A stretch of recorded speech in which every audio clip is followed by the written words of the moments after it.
we're reading the Mayan Popol Vuh, an ancient text of the Mayan Empire. Okay. And now they entered Cold House.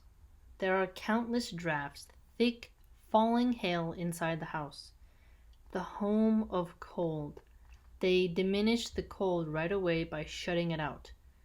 The cold dissipated because of the boys. They did not die, but were alive when it dawned. So, although Xibalba had wanted them to die there, they did not, but were alive when it dawned. They came out when the pages arrived and the guards left. "Why haven't they died?" said the rulers of Xibalba. Again they were amazed at the feats of the boys, Juanapu and Zipalanque. So next they entered Jaguar House. The jaguar packed home of jaguars. Oy, oy, oy, that was scary. "Don't eat us. There is something that should be yours," the jaguars were told. With that, they scattered bones before the animals. After that, the jaguars were wrestling around there, over the bones, so they've made good work of them. They've eaten their very hearts. Now that the boys have given themselves up, they've already been transformed into skeletons, said the sentries, all of them finding it sweet, but they hadn't died. They were well. They came out of Jaguar House. What sort of people are they? Where did they come from? Said the Xibalbans. So next they entered the midst of the fire, a house of fire with only fire alone inside. They weren't burned by it, just toasted, just simmered, so they were well when it dawned. Although it had been ordained that they be quickly killed in there, overcome they weren't, and instead it was the Xibalbans who lost heart over this.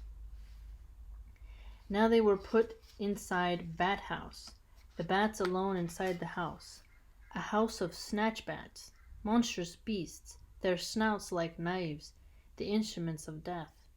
To come before these is to be finished off at once. When they were inside, they just slept in their blowgun. They were not bitten by the members of the household, but this is where they gave one of themselves up because of snatch bait that came down. He came along just as one of them showed himself. They did it because it was actually what they were asking for, what they had in mind, and all nights the bats are making noise. Eek, eek, eek, they say, and they say it all at night.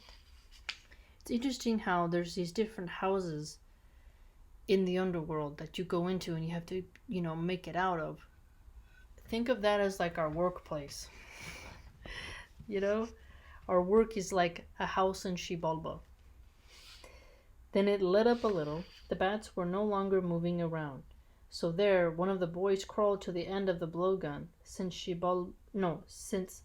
Sibalanque said, "Juanapu, can you see how long it is till dawn?" "Well, perhaps I should look to see how long it is," he replied. So he kept trying to look out of the muzzle of the blowgun. He tried to see the dawn.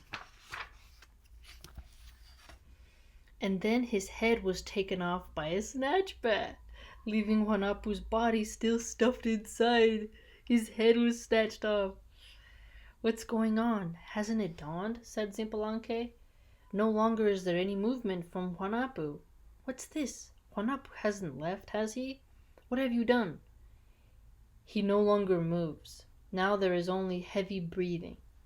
After that, Zipalanque despaired. "Alas! We've given it all up," he said, and elsewhere. The head meanwhile went rolling onto the court. Ew! This is a head rolling around. In accordance with the word of 1 and 7 death, and the Xibalbans were happy over the head of Juanapu. After that, Zipalanque summoned all the animals, Coati, Pecari, all the animals, small and great. It was at night, still nighttime, when he asked them for their food.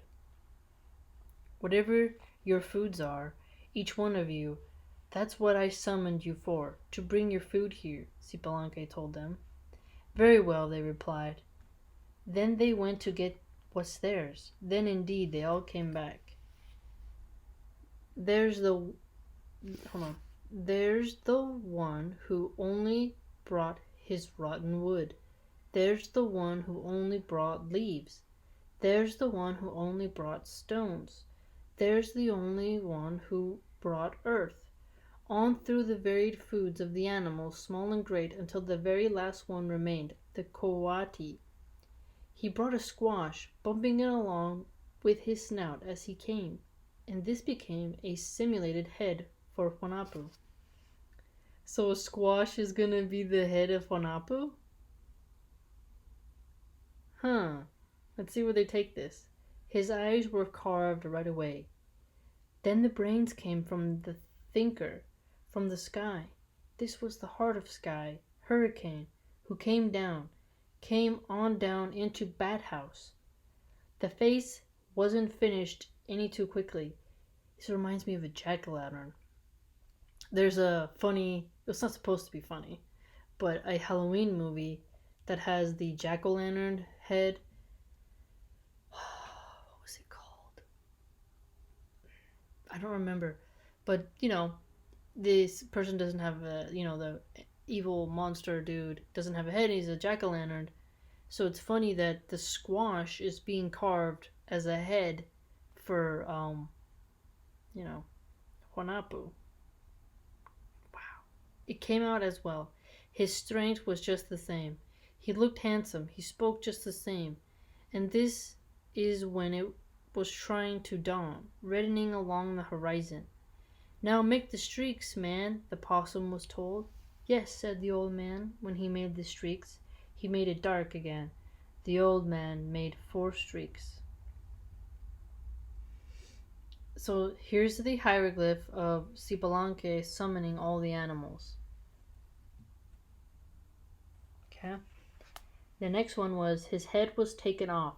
Whanapu stands headless, with his arms bound from the Dresden Codex. He has no head. He got his head taken off. He's just rolling around and gets replaced by a squash. Imagine going to a hospital and being like, so, doctor, I need to get a transplant. And they're like, you know what? Here's the zucchini. You're like, no, can I get a new head? I don't want a zucchini head. Possum is making streaks, people say today, ever since he made the early dawn red and blue, establishing its very being. Isn't it good? Whanapu asked. Good indeed, he replied. His head was as if it had every bone. It had become like his real head. After that, they had a talk. They made arrangements with each other. How about not playing ball yourself? You should just make lots of threats, while I should be the one to take all the action, Sipalanke told him. After that, he gave instructions to a rabbit. A rabbit? What is this, Alice in Wonderland?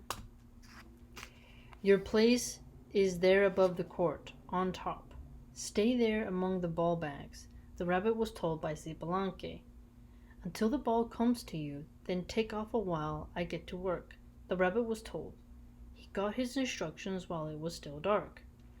After that, when it dawned, both of them were just as well as ever, and when the ball was dropped again, it was the head of Whanapu that rolled over the court. Again the head came back. We've won, you're done, give up, you lost, they were told, but even so, Whanapu was shouting. Punt the head as a ball, he told them. They're gonna punt it like kick it, kick the head like a ball. Well, we're not going to do them any more harm with threats. And with this, the lords of Xibalba sent off the ball, and Sipalanke received it. The ball was stopped by his yoke. Then he hit it hard and took it off. The ball passed straight out of the court, bouncing just once, just twice, and stopping among the ball bags. Then the rabbit took off hopping. Then they went off in pursuit. The rabbits lead someone on a chase. Then all the Xibalbans went off, shouting, shrieking. They went after the rabbit. Off went the whole of Xibalba. The rabbit was a decoy. After that, the boys got Whanapu's head back. Then Sipalanke planted the squash. This is when he went to set the squash above the court. So Huanapu got his head back. They took off the squash from Huanapu's body. It's still working. Takes off this magical squash head. They then put his regular head back on and then take that squash and plant it. What is going on? So the head of Hanapu was really a head again, and the two of them were happy again, and the others, those Shibalbans, were still going on about the search of the ball. After that, having recovered the ball from among the bags, the boys cried out to them, "Come back, here's the ball, we found it," they said to the, and they stopped. When the Shibalbans got back, "Have we been seeing things?" they said. Then they began their ball game again, and they made equal plays on both sides again. After that, the squash was punted by Sibalanque. The squash was wearing out. It fell on the court, bringing to light its light-colored seeds, as plain as day, in front of them. I knew it! I knew it! I thought that the seed is going to spill. Like, this squash has got a crack. Ah, such a... "How did you get a hold of that? Where did it come from?" said Xibalba.